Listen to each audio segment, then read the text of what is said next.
Welcome back, everybody. Listen to some of the Suicide Squad soundtrack while I bring you guys in for this special episode of the Jtrain Show. Back again. I want to thank everyone who's been following me on iTunes, YouTube. I've been having a lot of fun with this. I've been having a lot of great guests. And two great guests join me today.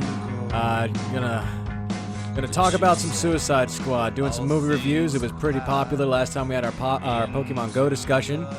But today, joining me, we have Swenzilla and your friend Cole Noir from the Pokemon Go chat. How you guys doing today? Not bad.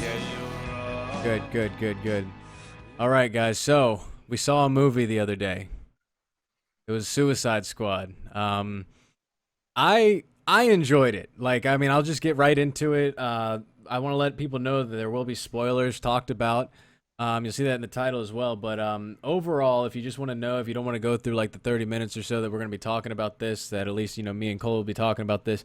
It's a good movie. I think it's worth the $12. I don't know. What did you think? Swenzilla, since we have you for like a limited amount of time, and I really appreciate you getting on the show. What did you think about it overall, just going into that? So I came in with not a lot of preconceptions. I'm not a comic book fan necessarily. Mm-hmm. So I didn't have any familiarity with the source material or anything like that. But I thought, it was pretty entertaining. It's not going to win, Oscars or anything like that. But the action scenes were pretty good for the most part. I was a big fan of. I thought she nailed the voice and the look. Are you talking about Harley Quinn? You broke up just a little bit there, but Margot Robbie's Harley Quinn performance. I thought that was one of the highlights of the movie for me. Yeah, no, I thought that the Harley Quinn. Very entertaining. Yeah, no, I thought the Harley Quinn voice was actually.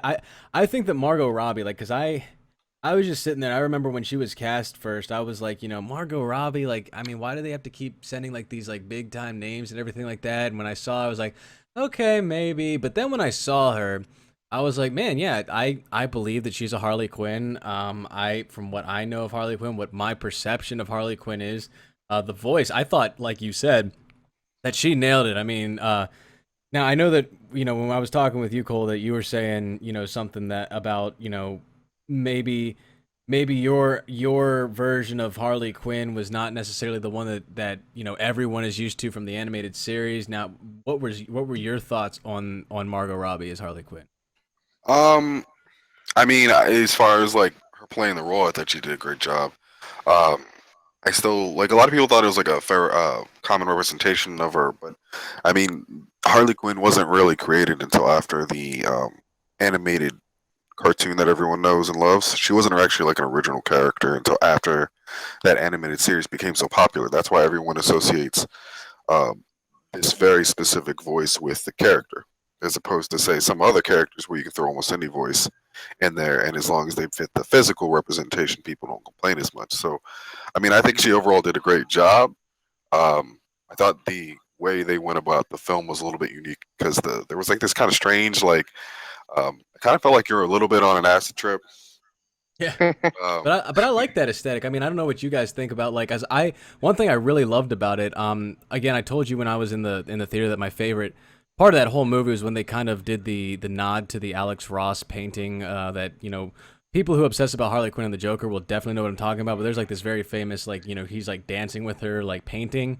And they did that, and I thought that was really cool. But I loved the when they were going back and forth with the names and stuff. And at first I was like, man, is this gonna really drag when they go through all the names and everything? But I like how they faded in the skulls and stuff. And I don't know if they went back into it and tried to make it more I guess funny or upbeat or whatever. But I thought that it worked pretty well. To me, I don't know if that was your guys' aesthetic. I think that my big takeaway from the whole movie was, whether or not, people like the movie, whether or not they think it was successful, it was definitely DC branching out quite a bit from what they've been doing for the last, 10 or 15 years, basically since the original of the new Batman trilogy came out. Mm-hmm. When they went with really this, everything had to be gritty and dark and edgy. And that worked really well sometimes, with the Dark Knight. It didn't work so well with some of the Superman movies, but I thought this had a while it was certainly violent in parts and all of that, it was still a pretty light tone Mm-hmm. overall. Mm-hmm. And I thought that was really interesting, change in DC, and I think maybe it bodes well for some of their future projects, just because, they realize that, it doesn't always have to be, sort of the same formula. You can try different things, and maybe it works, maybe it doesn't. But if you try to put, this movie and you try to give it, the gritty edge, I don't know how successful it is.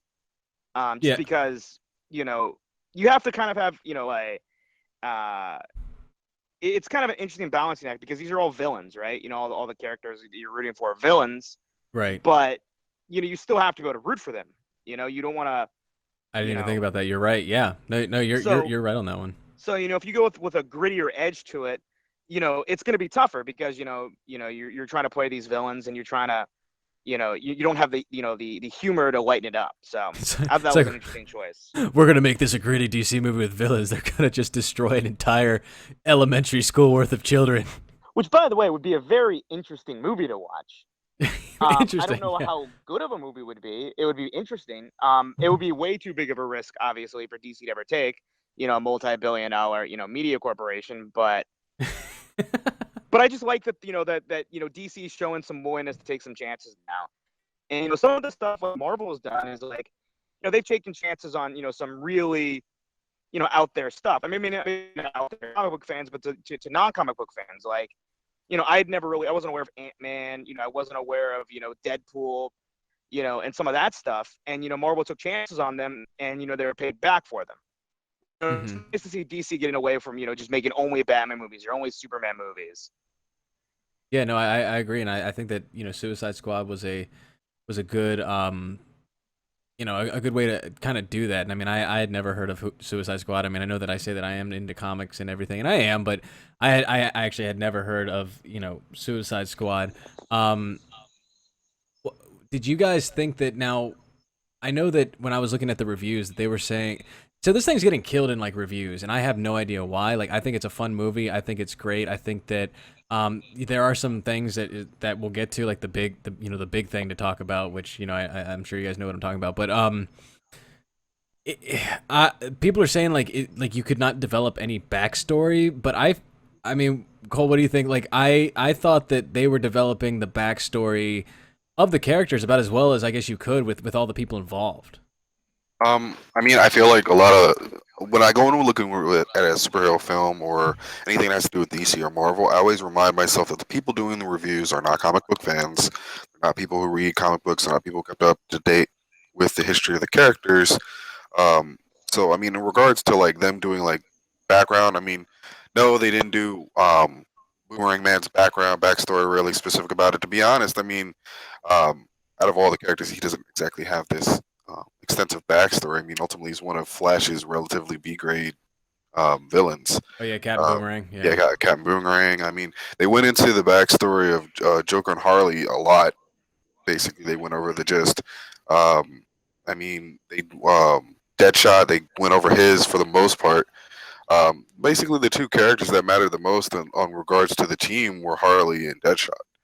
But I Now mean, like for example, they were saying that Katana, right, the girl with the sword and everything, Japanese girl and everything, they like I was reading reviews where people were like pissed they didn't develop her backstory enough, and I'm wondering like, well, what do you want, like I thought that like I cared about Deadshot, I cared about a lot of these characters, with very limited backstory. I felt that they juggled them really well. I mean, I think what they're trying to accomplish with this film is it's supposed to be. This is what I thought was interesting, and why I kind of think there maybe is a little bias against DC is that this is basically just DC's Guardians of the Galaxy, and Yeah, they didn't do any background on the characters for that. In fact, I didn't even think about that. You're they're right. basically saying in the next film they're going to go over the leader of the Guardians of the Galaxy's backstory. They didn't go over anybody's. The most they did was who's I can't even remember the names of the characters from that film. It was the guy who had the red skin, and they basically said, "Oh, okay, the main villain killed his family." They didn't Oh go yeah. into anyone's. They didn't go into Groot's backstory. They didn't go into the raccoon's backstory. They went into no one's backstory. There was no depth. There was no explanation. They just took these characters, brought them together, made them a team, and said, "Go save the galaxy." But somehow, suddenly now we have the Suicide Squad, where they actually did give you some backstory on each individual character, and they're saying we got no backstory. So I What mean, I think there's either a little bit of bias there, or people have a really, really short memory because this is basically a evil DC Guardians of the Galaxy. Well, to be fair to Guardians of the And from that, Galaxy, just as one quick point about that, um, I think part of the difference between that movie and this movie, one is that Guardians of the Galaxy had less characters, so you had more time to develop their characters as their persons. Like the thing is, like I don't think you need to know everyone's backstory all the time, right? Like I agree. when you watch, like say, just think of like, Iron Man, right? We don't know. I don't know. Pepper Potts' backstory, right? It's never explained in Iron Man, but she still has a major role.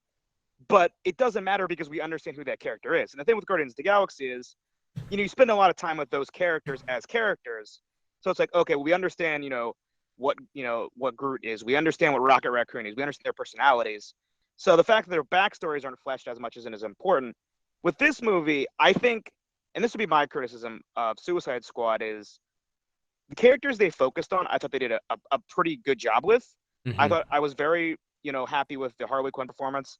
I thought Will Smith did a very good job, and he's a usually a reliable performer. I thought the woman who was in charge of the whole program, Right.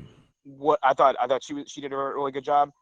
But I mean, yeah, some of the ancillary characters in the Suicide Squad, didn't get much development as either characters or backstory. And some of that's just, you're talking about, a 2-hour long popcorn film. But, I don't know that by the end of the movie that I felt any connection to, the Australian guy. I didn't feel much connection to, Killer Croc. Yeah. So, so on some of the lesser members of the squad, I don't know if they were quite as successful in developing them. So we're at like 13 minutes now, so I know that you gotta head on out soon. So I will ask you this before Cole and I start getting into other aspects of this film. As someone who says that they don't really have a dog in the fight when it comes to comic books, as someone who didn't know anything about Suicide Squad, who has watched Guardians of the Galaxy, first question is, do you care about these characters? Would you want to see a sequel? And number two, do you think seeing Guardians of the Galaxy and this movie and that there is a DC bias against DC with reviews? So let me answer the second question first, just Okay. because we were just talking about that. I liked Guardians of the Galaxy more than I like Suicide Squad. Okay. And there's a number of reasons for that. Part of it is I just genuinely enjoyed the aesthetic of Guardians of the Galaxy more. Yeah. I like Yeah. it's sort of this low lives in space kind of thing which it had going on. And I thought it was really funny, and I thought the action scenes were really well done. And I really like the characters. I felt like I got attached to them. But I thought Suicide Squad was a good movie. I just the fact that I don't like it as much as Guardians of the Galaxy, I don't think is a knock on Suicide Squad. And part of it is my expectations going in. I go in, to these comic book movies with the hope that I'm going to be entertained for an hour and a half or 2 hours, right? Right. And see some good action scenes and get some laughs. And that doesn't mean that those movies, are being put up on the Mount Rushmore. And that's fine, because the thing is, not every movie has to be an all-time great movie. Movies can just be fun sometimes. That's It's like very TV. important. Like, Yeah. I love both Game of Thrones and Breaking Bad. Breaking Bad is a better TV show than Game of Thrones is. In terms of But like that doesn't mean I story. don't like Game of Thrones. They're different. They fill different roles. Right. Right. But so what I would say with Suicide Squad is, I think I would definitely be willing to give a sequel a shot. Um, I think there was definitely ways, direction they could take the movie. I think that they gave us enough of a taste that it would be interesting to see where it goes, especially because it seems like you might set up a sequel to have maybe the Suicide Squad versus one of the iconic DC villains. Mm-hmm. Maybe they're up against, maybe not Superman or Batman, but maybe they're up against the Flash, or maybe they are up against Superman or Batman, and that would be very interesting, I think. to see, you know, maybe that challenge from, you know, the other side, you know, where you're rooting for the villains against, you know, one of the Oh iconic yeah, heroes. that would be pretty cool. Did did you walk away caring about Harley Quinn or Deadshot or Katana? I think the two characters that they did really good jobs with were Deadshot and Harley Quinn, and I think they were both, you know, they were both very good performances. I think, you know, you got a sense from Will Smith's character that, you know, this guy, you know, he is what he is, but, you know, he also has another side to him, which is that, you know, he genuinely loves his daughter, and, you know, he's willing to, you know, sacrifice a lot for Hmm. her. And Harley Quinn, you know, I think the Harley Quinn Joker, you know, romance, if you want to call it that, you know, abusive relationship, whatever, you know, Right. codependency, you know, it's a fascinating relationship. You know, it's one of the reasons it's one of the most popular, you know, pairings in comics, right? You know, it's up there with, you know, the iconic stuff like, you know, Lois Lane and Superman. Um, and it's interesting because you're talking about two characters that, you know, are fundamentally, you know, one's, you know, basically completely codependent and the other's, you know, the Joker, One you has like know. Stockholm syndrome, yeah. I mean, yeah, basically. I think, you know, I don't know that I care about them in the sense that like, oh, I hope those two kids work it out. But I definitely I care about it in the sense that it's a fascinating relationship, you know, and it's a fascinating thing to see on screen. You know, it's like, you know, seeing these two characters and seeing, you know, how they affect each other and how they affect the world around them. So, you know, Yeah. I definitely like both those characters, and I definitely want to see more of them. All right, cool. Well, before you leave, you can just say real quick, yay or nay on the Joker. And Cole and I are gonna get into it probably right after you leave us. Real quick, I would say that, you know, it's always going to be a tough act coming after the Heath Ledger Joker. Hmm. It's a very different form of the Joker. It's much more like, you know, Jack Nicholson's. I thought it was fine. I certainly liked it better than I liked Jesse Eisenberg's Lex Luthor. Oh my God, I forgot about. Thank you for reminding me that that But exists. I'll say this: it's definitely a version of the Joker that I recognize. I think I would have to see more of him to have a very strong opinion. My sense is that it was fine, not especially memorable performance of the Joker. All right, man. Well, I appreciate you hopping on for a little bit, giving some advice. I mean, that's or not advice, but critiquing this movie. Uh, Thank you. Thanks a Well, I lot for. appreciate it, and I'll talk to you guys later. Yep. All right, man. Have yeah. fun. See ya. Yep, take care. All right, so let's get into the Joker, Cole. All right, let's do this. I mean, because I think that you kind of maybe either didn't care or maybe disagree with like my assessment of it. Um, this Joker, aside from the tattoos, I like the look. Like I like the way the hair looks. I like kind of like what he's wearing.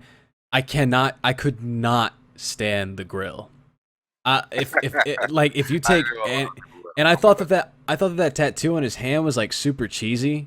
Like he's like, oh look, it's a smiling hand. It's like I was surprised he didn't have a mustache on his finger and like put it under his nose, you know. I, And I don't think we got like a I don't think you maybe talked into like depth about it. Um, but I mean, did you like this Joker or would you want to see more of this Joker? um, I once again, I think it has a lot to do with the version of what character you're getting. So, like, if we look at the Dark Knight Joker, I think he was perfect for the world he was in. He was, as Swindilla would like to say, he was someone you could consider to be a real person. Like, he was probably in a lot of ways what everyone kind of visualized the Joker to be if he were a real guy. In this world, like how I said, the movie kind of feels like an acid trip where it's very flashy. The aesthetics like very colorful. It feels like you're walking to like a very, very evil rainbow. Oh Um, Jesus. so I feel like visually he fit the setting really well. One thing I did notice is there was a lot of kind of slang and kind of an urban feel behind this film. So when he had the grill, it didn't surprise me. Did I think it was appropriate for the Joker? No. So he felt kind of like if the Joker was like I don't know, he kind of looked like the Joker out of video. It's kind of like visually he looks cool. I thought his audio, like his dialogue was really great. I'm like and I felt like the grill fit him the aesthetic, but at the same time, based on what I grew up with the Joker being, I just have a hard time imagining him being so materialistic. Yeah, exactly. So Just like, hey, look, because I'm like part of this crowd, yeah. Yeah, like I mean, I know he would utilize money for resources in the comics and things like that, but my understanding was he never cared about anything, let alone money. Right. He cared about it before he was the Joker. Like After he was that, just insane. money was just a means to an end. He could care less about how he looked or money. Yeah, and it didn't even like. And you're right. They kind of led you to believe that that's kind of like what he was, like some sort of mob boss. But it's like, He was like a gangster. He was yeah, like the kind of more of a stereotypical gangster that so happened to be the Joker. but he didn't even look like he cared about money in that, and but looked like he should have. You know? No, he just there was. I think they just gave him an image, and then Yeah. the actor did what he could do with what they gave him.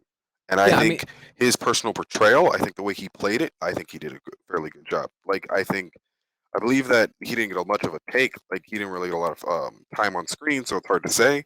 But I'm not gonna blame the actor or say that he did a bad job. I don't think he did. I think if any complaint there ever was, it was the visuals they gave us. yeah. I think the one review that I was watching today, one guy said that this Joker was like someone who did way too much coke and then just said, "Hey, I want to do morphine instead." He's like, I like morphine better. But I don't know, like for the grill, and I know that I'm just talking about the grill incessantly. It's dude, like they could have made it not as shiny. Every time he opened his mouth, I was like, my eyes. What else is this a J.J. Abrams movie? Because there's so much lens flare right now coming out of this man's mouth, and and he couldn't talk through it. Like he talked like somebody who was wearing a Bro, prop grill. Like he's just like, all right, guys, we're gonna take over Gotham City right now, and I'm just like, oh, really? Why? And Jared Leto, I think I like him as an actor. I really do. And again, like this, I want to be very clear. Like this Joker is not getting the same reaction out of me as the Jesse Eisenberg Lex Luthor. If DC took the last Superman versus Batman movie and just took out all the Jesse Eisenberg themes or scenes, even if it made no sense and just said that's canon, I'd be like, okay, I'm cool with that. That's how bad that performance was. Um, this the blue cape circling. oh my god. I feel like Jared Leto was trying too hard in his own way. Not Jesse Eisenberg, but it's like to me, and I don't know if you got this sense too. It seemed like he was trying to cycle between three different Jokers at the same time, and that when he got to the like Heath Ledger's Joker, that he was just trying really hard to be that Joker. Like he had to talk like this, you know, and it's just, and then going to Jack Nicholson where he just started laughing hysterically, and I don't feel that he made a distinct personality for his specific joke. I don't know if you felt the same way. That maybe I don't know if you walked away saying like that's a distinct new version of the Joker. I think um I think part of the problem is that why we feel like he took a mixture of all the various performances of the Joker is because of the visual. So like since they gave him the blatantly green hair, a lot of people immediately thought of the the Jack's version of the Joker. So with that going, it's kind of hard for him to separate himself. I like one thing I really did like that he did was I loved the laugh. I loved his You version of the laugh. really I the did. I did. Like really? the one scene. There was the one Wow. scene where he was like introduced, and it was like one of the early ones he did, and I thought that was really cool. I actually And he really fell liked in the laugh. when he fell in the knives. I was the visuals I don't care about. All I hear is how he sounds because I'm so used to thinking of the cartoons with the Joker because a lot of it's what the lines they give him and how he sounds. The visual I already knew was going to be out of this world or completely just off the, you know, off the handle because of like I said, it's like a big acid trip. So I had to kind of disconnect myself from what I'm seeing visually and just say, okay, how's he sound? How what is he saying? And is he portraying at least some sense of like menace? And I don't know. I thought the laugh sounded really cool. I think that's one of the things you can't screw up if you're gonna play the Joker is his laugh. Oh yeah, and it took. Okay, dude, I'm really I promise I'm not taking this Joker in the back and like beating him with a baseball bat, but like the laugh, I was like that's it. Like I felt like the laugh was like I guess blue balling me on the laugh because every time I see the Joker, it's like a like that like it builds and stuff, but he just went ah and I'm just like what? I think well I just keep saying to myself, he didn't really get that much screen time. They kind of like he was like a cameo in the film. So I feel like it'd be easier to have a stronger opinion about him if I got to see more of him. Because it's kind of like they threw him in here. They're building this kind of fake romance with him and Harley, which is one thing they didn't show was that they made it seem like they were like this couple that actually cared about each other. But once you actually understand what their relationship is she's a tool for the Joker. She doesn't realize that she's the joke, and she has Stockholm syndrome, and I that he like that. physically uses her. So like you got all these people who are all like, "Oh man, it's such a beautiful romance." No, no, no, no. This romance is like about as much of a romance as like Rihanna and Chris Brown is a romance. You should start Like going around telling people that their relationship is a joke because I never even thought about it that way. like That just seriously, their blew my relationship mind. is a joke. Like Yeah. that's what's it's funny is she doesn't realize she's the joke. It's literally like she is Eminem's ex-wife and she thinks it's good and then he beats her and then she needs to reevaluate and then she decides, well, there's the money. Yeah. So no, there it's but they didn't get into that. So Now, okay, seeing this Joker, if I said, okay, the next Batman movie, you get to decide if we're gonna go a different villain or you get to see an entire movie worth this Joker. Which one do you pick?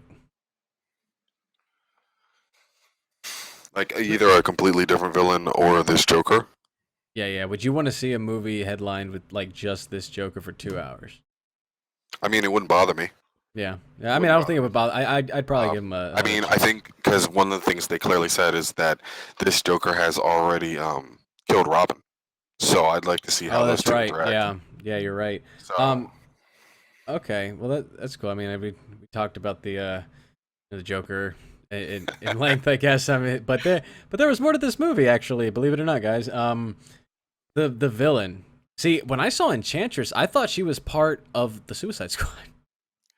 yeah, she It ended up looked turning like out to be that, the right? villain. She turned out to Yeah. be the villain. I was like, whoa, really? And I still feel this way, dude. I love the aesthetic of Enchantress, and I don't know if that makes me like weird, but like, I really liked her as a villain. A lot of people are looking at her like, oh, oh, lame. It wasn't like, but I liked how they took it like in a different direction. It seems like a lot of these superhero movies, you have just aliens invading and just blowing up the world. And I know that the plot here was that she was trying to destroy the world and build it back up. But I thought that it was still unique enough to where I was like, okay, this is a different angle, and I like it. But I loved the way Enchantress looked. I thought that the CGI they put around her, because I love like dark, evil looking things, and I thought that was really cool. But what did you think of them using that as for the plot?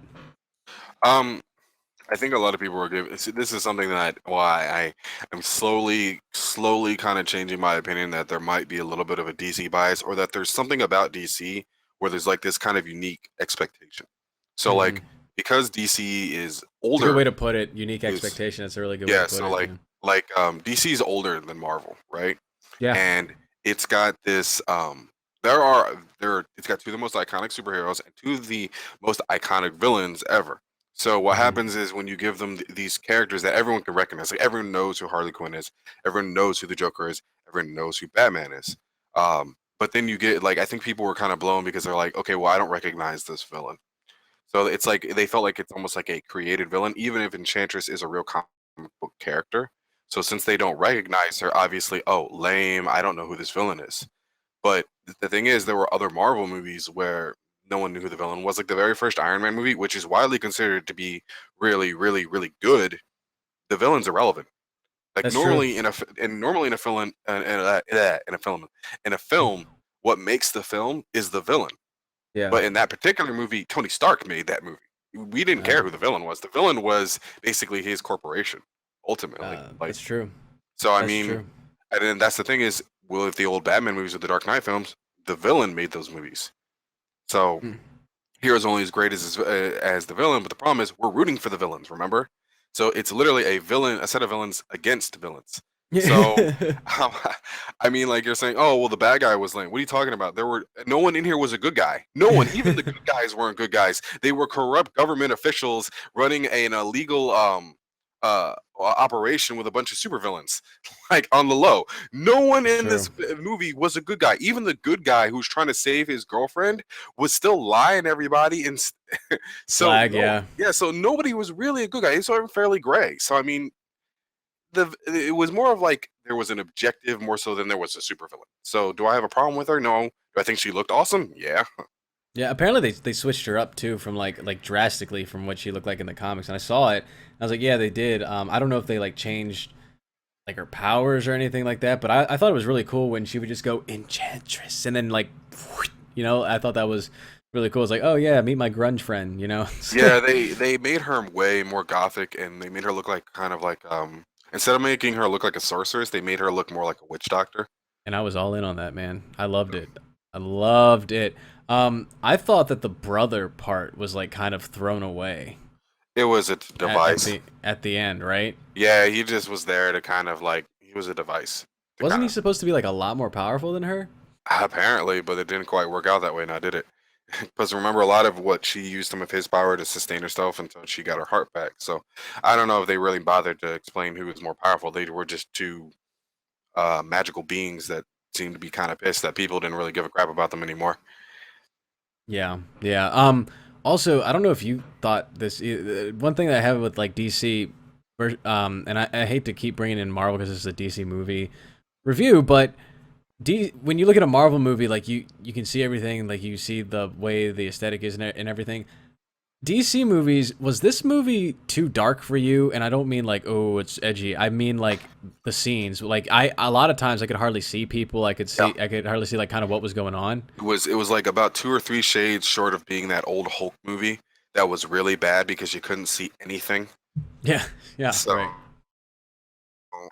yeah, I thought there were a few scenes where I'm like, okay, it's a little dark, but at the same time, I'm like, like I mean, I don't know. I think it's just it kind of felt like you were in a nightclub the entire time. It kind of You're felt like I right. was in a Yeah, nightclub. I'm like, seriously, someone give me a glow stick and pat, give me something to snort. That's what I kind of felt like I was watching. yeah. No, that's true. All right. I think we've done a good job here. But before we leave, Batman made an appearance, which I thought was played pretty well. And I want to know, like, they just said, all right, Ben Affleck, we're going to need you for like 3 scenes. Can you just dress a suit up as Batman? And I wonder if that's what they're going to do through these next DC movies and just be like, all right, Jason Momoa or whatever his name is, Khal Drago, we're gonna film some Aquaman scenes. Come on in. What'd you think of the scenes that had Batman in it? Batman was cool for the most part. I mean, there wasn't a lot of him. He Yeah. literally showed up to basically screw Will Smith over, or Deadshot, and then I mean, the Batmobile looked sick, but Did I they liked it. didn't.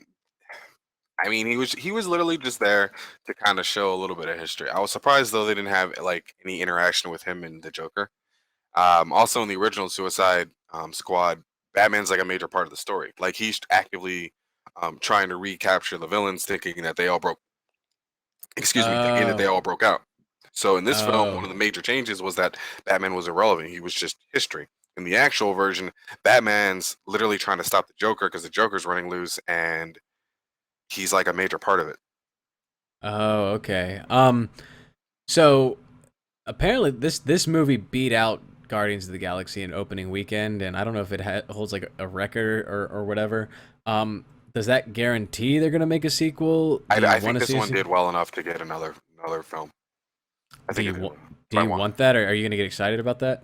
I'm not gonna. I don't think. Here's the thing is about this is that um, I don't know if I'm gonna get excited. Will I see it? Yeah. Will I get Yeah. excited? No. I'm trying to think. The only Superman or not Superman superhero movie that I'm truly excited for is I want to see how bad Marvel screws up Spider-Man again. I'm waiting But for them see, to screw that up. they haven't been able to get Spider-Man yet. This is their first Spider-Man movie. Yeah, I know, but I just have this terrible vibe. They're gonna crush my hopes and dreams. What do you think? What do you think about what you've seen of him so far? I'm in the camp that's fairly unimpressed. Because Spider-Man's like your guy, right? Yeah, he's my favorite superhero. Him and Batman are the two people that matter to me. Dude, what they should do is what they're doing with the Punisher. Dude, do you have any idea how steamed up I am for a Punisher Netflix series? I'm surprised that they haven't. Why I haven't mean, they done that with Spider-Man they're doing a Luke Cage Netflix series, and so you like could Iron definitely do the Fist? Punisher. Yeah. Well, yeah, you could definitely do the Punisher. I'm surprised. Actually, I wouldn't be surprised if they threw the Punisher in there. No, no, no. He's having his own series Is on he? Netflix. Yeah. Okay then. Yeah, so because he was like big in Daredevil. All right, man. Well, that's cool. So, would you recommend someone go to the theaters to see this, rent it on DVD, or steal someone's Netflix account? I've seen it in theater. I've seen it in theater. Yeah, you see it. Yeah, I think it's worth it. All right, man. Well, thanks again for being on my on this podcast again. You do a very good job. Reviewing things, and I think we'll get a good response on this one. Follow me on iTunes. You can type in the Jtrain Show. All the other you can see all the other podcasts that are there. You can also go to soundcloud.com/JTrain1224. Check me out there and give comments, write reviews, like it, tell a friend, and everything. All right, cool. I'll see you later, buddy. No problem. Peace.